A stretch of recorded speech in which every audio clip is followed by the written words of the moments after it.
Bismillahirrahmanirrahim. Alhamdulillahi Rabbil Alamin. Wassalatu wassalamu ala ashrafil anbiya'i wal mursalin. Nabiyina Muhammadin wa ala alihi wa sahbihi ajma'in. Assalamualaikum warahmatullahi wabarakatuh. So ngayon inshallah sirah. At alhamdulillah natapos na tayo sa pagtalakay kina Hashim, yung lolo sa tuhod ni Propeta Muhammad sallallahu alaihi wasallam, at si Abdul Muttalib na lolo ni Propeta Muhammad sallallahu alaihi wasallam, tatay ng kanyang ama na si Abdullah. At ngayon si Abdullah, inshallah. Si Abdul Muttalib, nagkaroon siya ng 10 anak. Si Al-Harith, Az-Zubair, Abu Talib, Abdullah, Hamzah, Abu Lahab, Al-Gidaq, Maqwam, Safar, at Al-Abbas. So dito, ito sunod-sunod dito kumbaga. So si Abdullah, hindi siya yung bunso. Siya yung pang-apat.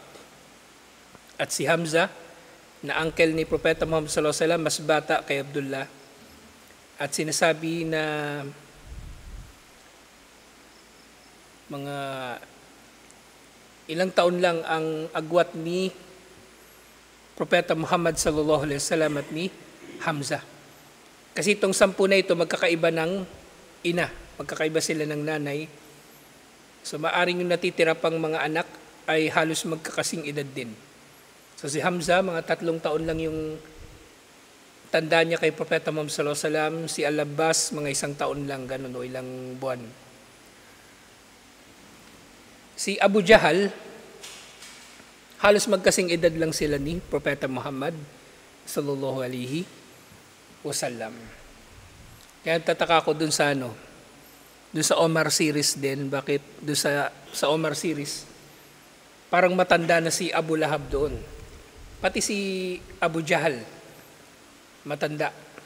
Pero ang totoo niyan, magkasing edad lang sila ni Propeta Muhammad sallallahu alaihi wasallam. At yung edad nila noon, kung 40, naging propeta si Propeta Muhammad sallallahu alaihi wasallam, hindi pa sila ganun katanda.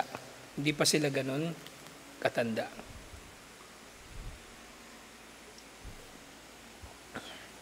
So ngayon si Abdullah, inshallah. Abdullah walidu Rasulillahi sallallahu alaihi wasallam. Si Abdullah na ama ni Propeta Muhammad sallallahu alaihi wasallam.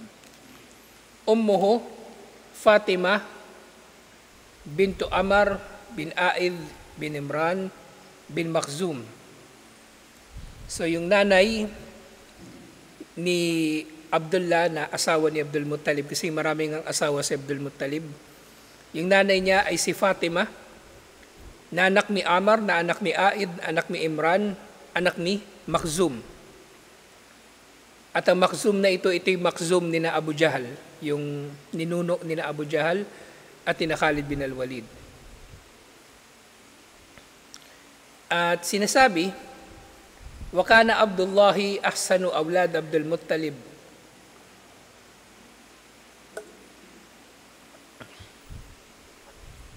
Wa afahum wa ahabbahum ilay.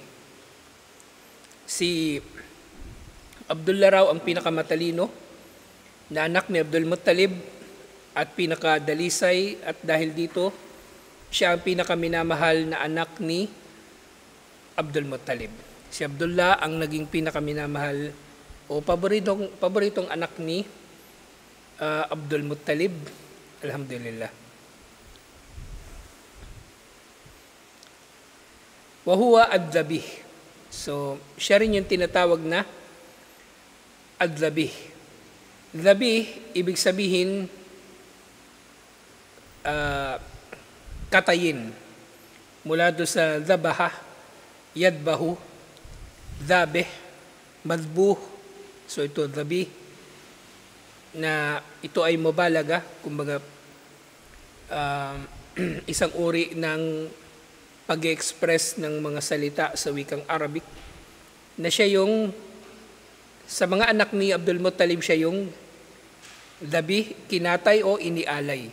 At ito naman talaga yung isa sa mga pinaka nakikilala na nangyari sa kasaysayan ng buhay ni Abdullah bin Abdul Muttalib, yung tatay ni Propeta Muhammad sallallahu alaihi wasallam.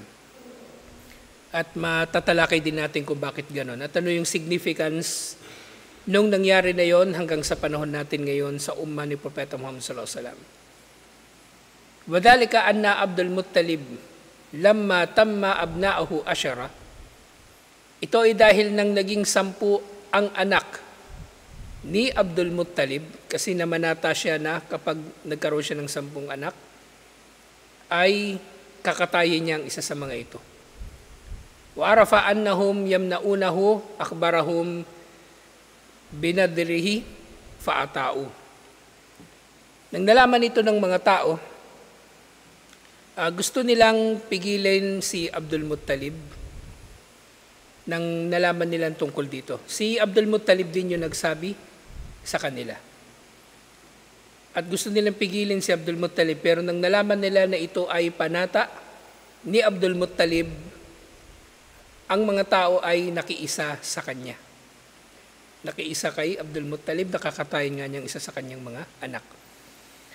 At dito sa Islam ngayon, sa panahon ni Propeta Muhammad sallallahu alaihi wasallam, ang nadar, ano ibig sabihin ng nadar?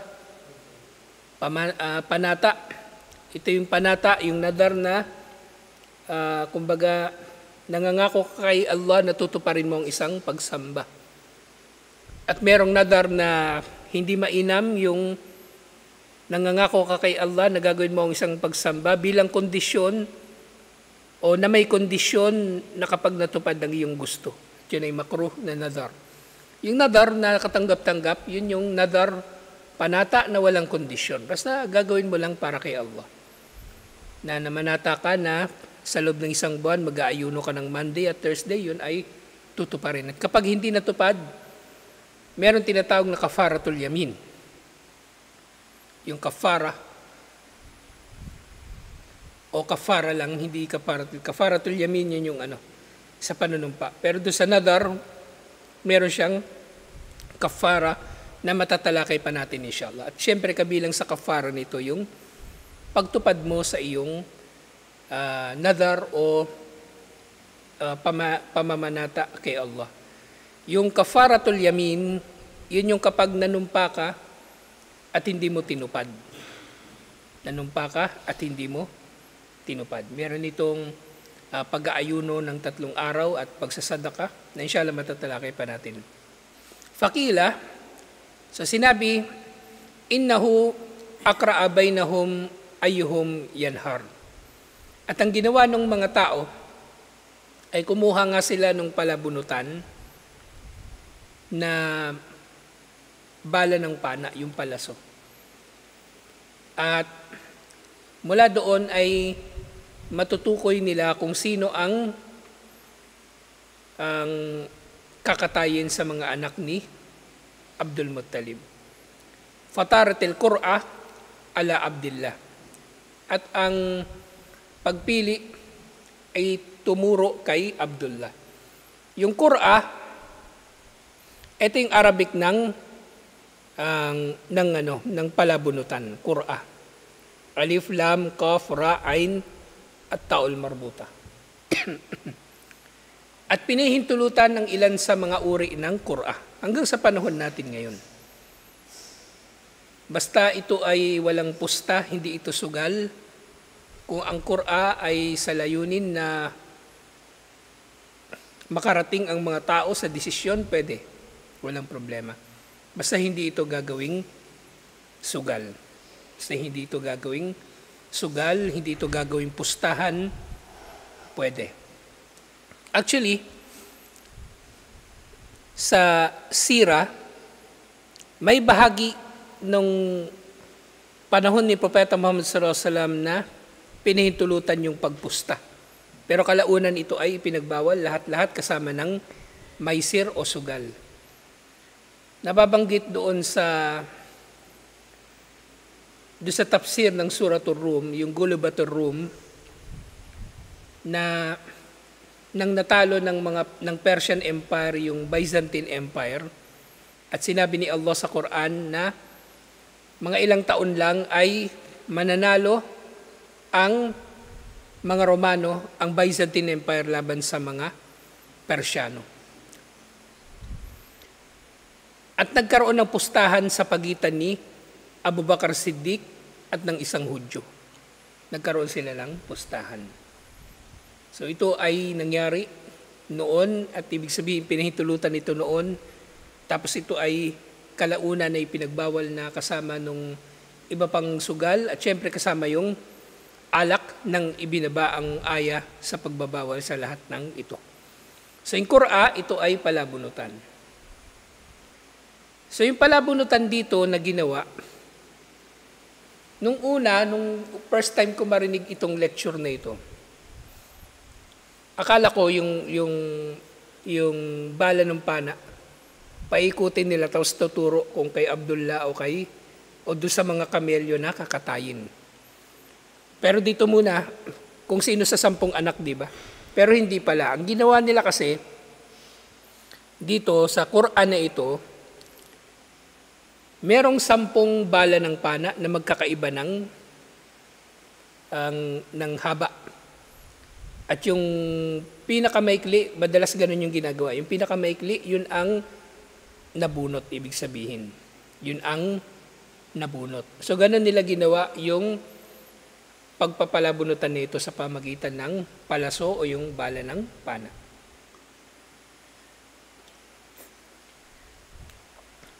Linga, fataratil Qur'a ala Abdullah.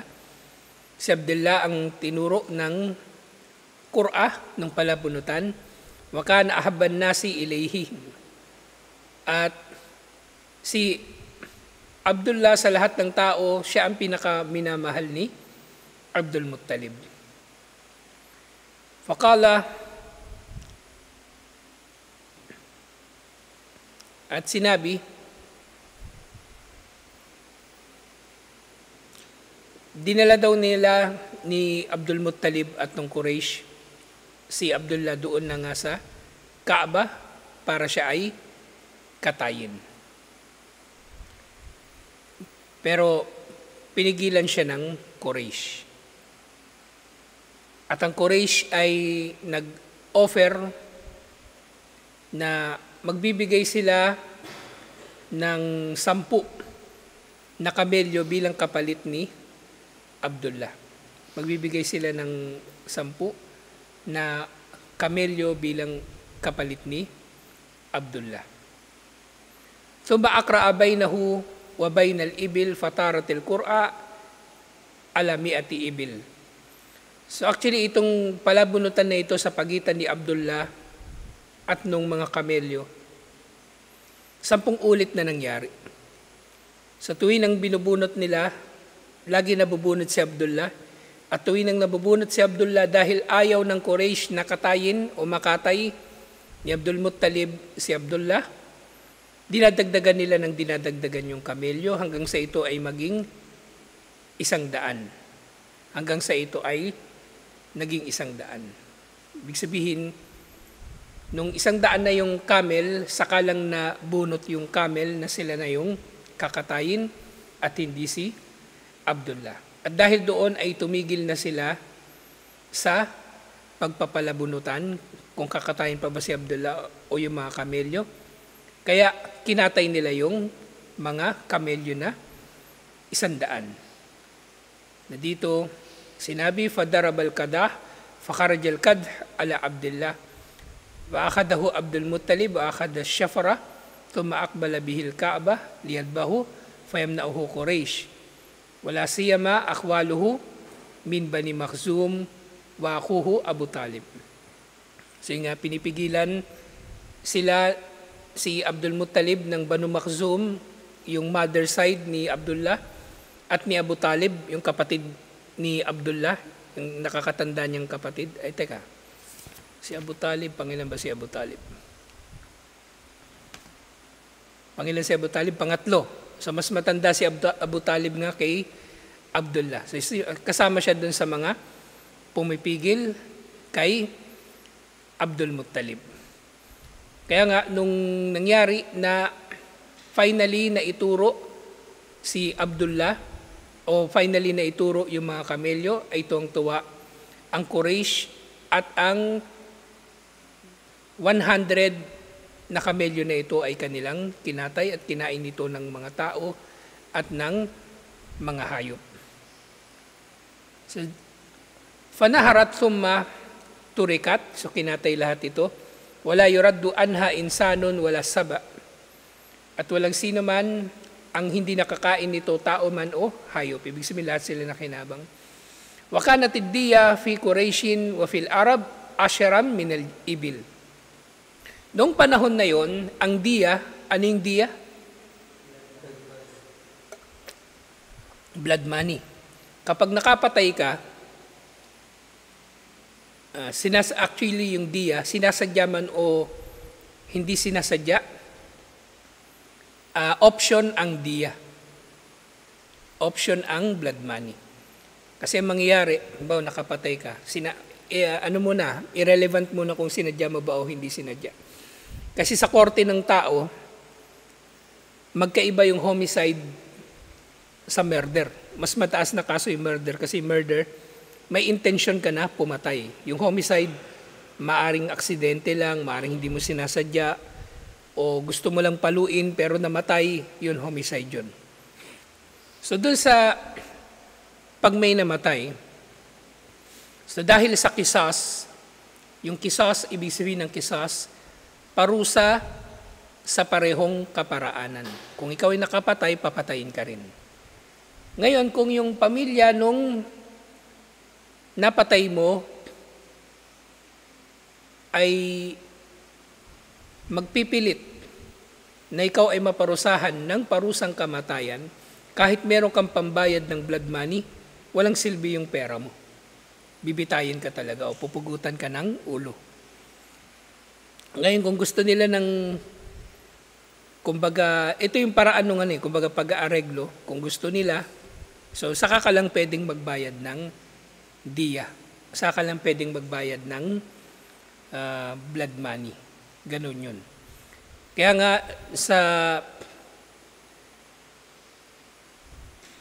kung meron kayo nababalitaan na nakalimutan ko yun may ilang beses nang may nabitay sa Middle East na mga katulong na nakapatay.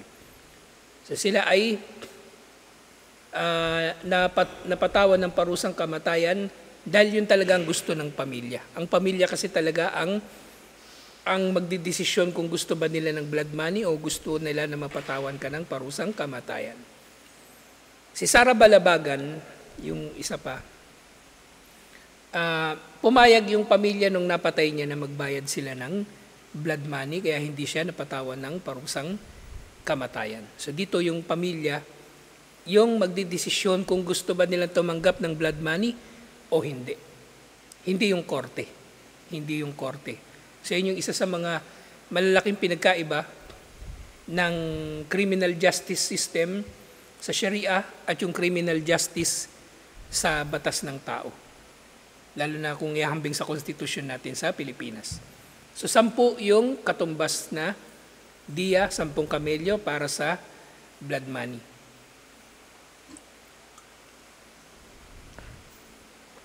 Fajarrat ba'da hadihil waq'a mi'ata minal ibil. Pero pagkatapos ng nangyaring ito, ang blood money ay naging katumbas na ng 100 na kamelyo. Wa aqarraha al-Islam at pinanatili na ito ng Islam. Okay? So maraming mga kumbaga naging mga tradisyon noon ang pinagtibay ng Islam at naging batas na ng Islam. At ganyan naiulat sa hadith at iniulat ito ni Ibn Hisham at ni Imam at-Tabari.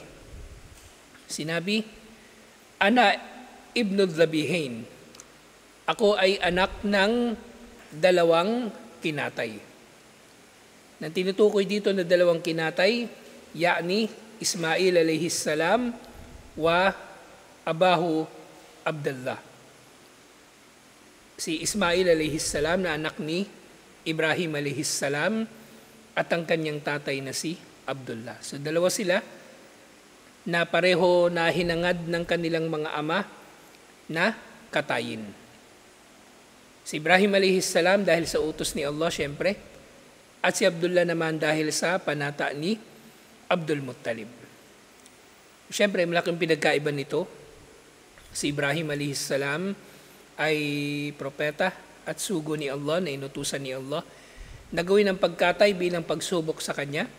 Samantalang si Abdul Muttalib, kakatay niya yung anak niya si Abdullah para sa panata niya sa mga Diyos-Diyosan.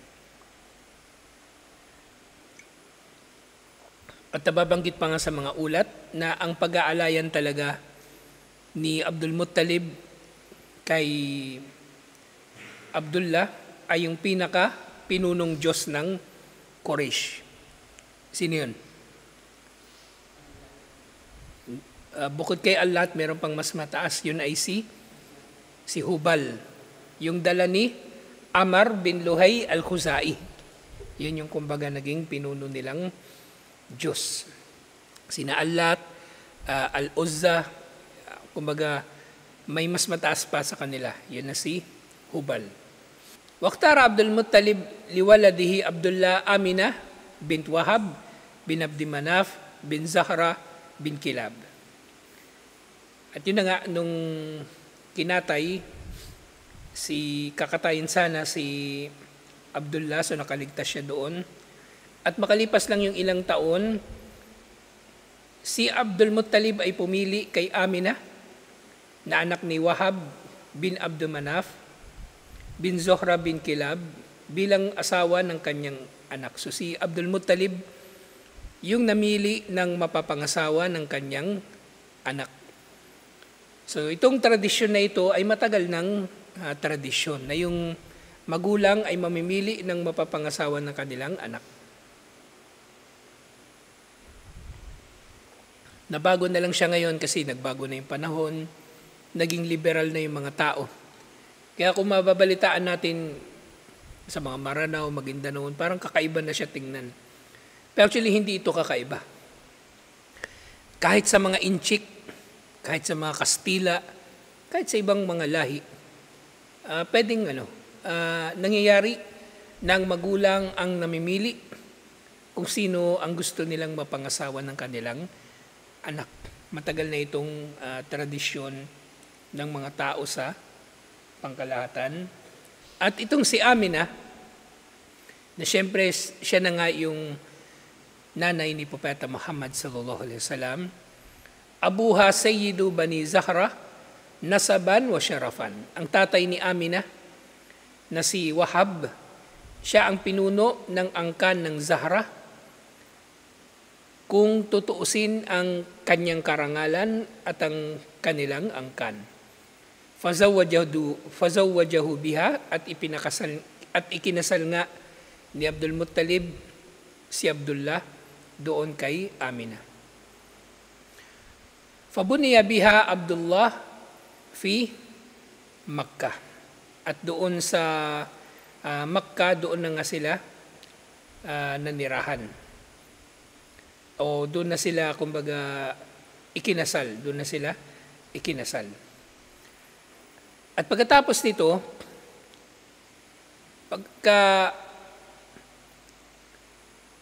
tapos nila na maikasal, wa ba'da qalil arsalahu Abdul Muttalib ila al-Madinah yumtaru lahum tamaran famata biha. At pagka tapos nilang maikasal, kung mga ilang buwan lang, inutusan ni Abdul Muttalib si Abdullah na tumungo sa Madinah para mamili ng tamar, ng dates, at doon na siya inabutan ng kamatayan malapit sa Madinah. At sa ibang ulat naman, syempre nababanggit na si Abdullah ay namatay naman doon sa daan papunta ng Syria. Faakbala fi iri Quraysh fanazala bil Madinah wa huwa maridun fatawaffa biha. Nang siya raw ay pabalik na doon sa Makkah, kahit saan man siya nanggaling, Madina man o Syria, depende sa ulat, doon na siya namatay sa kanyang daan pabalik ng Makkah. Wadufina fi darin Nabiga al-Ja'di, at siya ay inilibing doon sa lugar na tinatawag na Darun Nabiga al-Ja'di, na ulitin ko, kahit saan man siya nanggaling, kumbaga irrelevant na, kasi basta dito siya nailibing. Kasi nga yung Makkah, di ba, nasa north niya yung pareho yung Madina at yung Syria. So doon siya nailibing. Walahu idaka khamsa wa ashruna sana. At namatay si Abdullah sa edad na 25. So 25 years old lang siya nang siya ay namatay. Wa kanat wafatuhu qabla an yuladu Rasulullah sallallahu alaihi wasallam. Namatay si Abdullah bago pa ipinanganak si Propeta Muhammad sallallahu alaihi wasallam.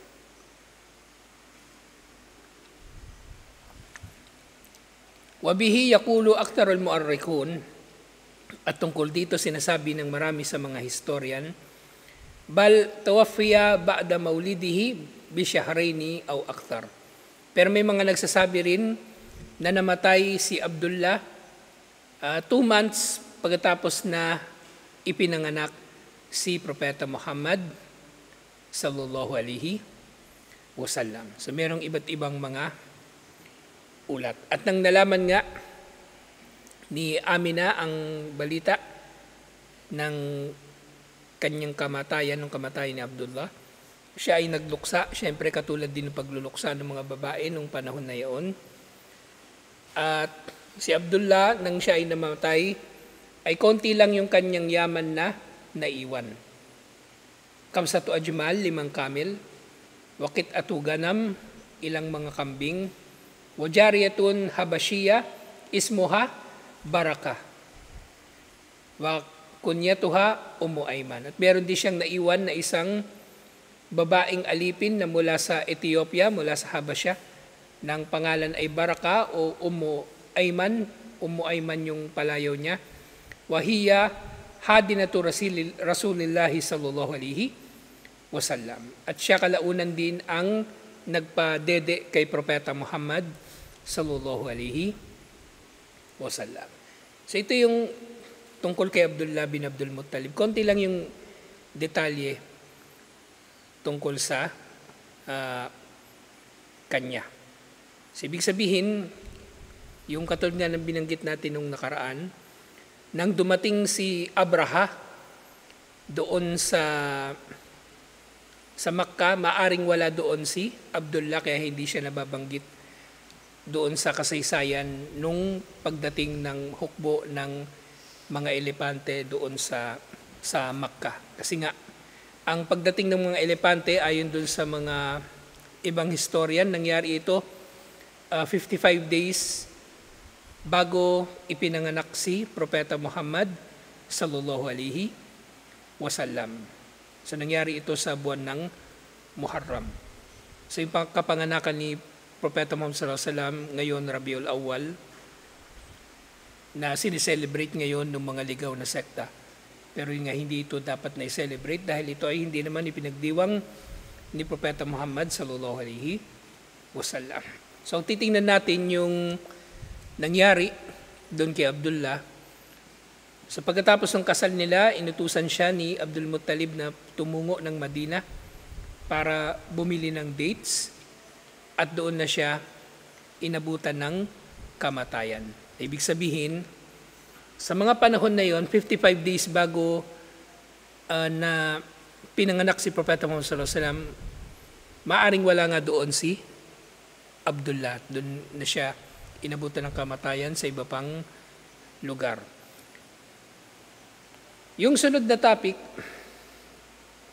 ay yung kapanganakan na ni Propeta Muhammad sallallahu alaihi wasallam. Pero next week, isingit natin yung topic inshallah tungkol sa magiging kalagayan ng mga magulang ni Propeta Muhammad sallallahu alaihi wasallam, kasi nalalaman naman natin na namatay sila na hindi Muslim. Wala pang mensahe o yung be'tha ni Propeta Muhammad sallallahu alaihi wasallam, At ano ang magiging aral na makukuha natin mula sa mga bagay na ito, inshallah. Isisingit lang natin yung next week, tapos matatalakay na natin yung kapanganakan ni Propeta Muhammad sallallahu alaihi wasallam. So, dito na lang. Assalamualaikum warahmatullahi wabarakatuh.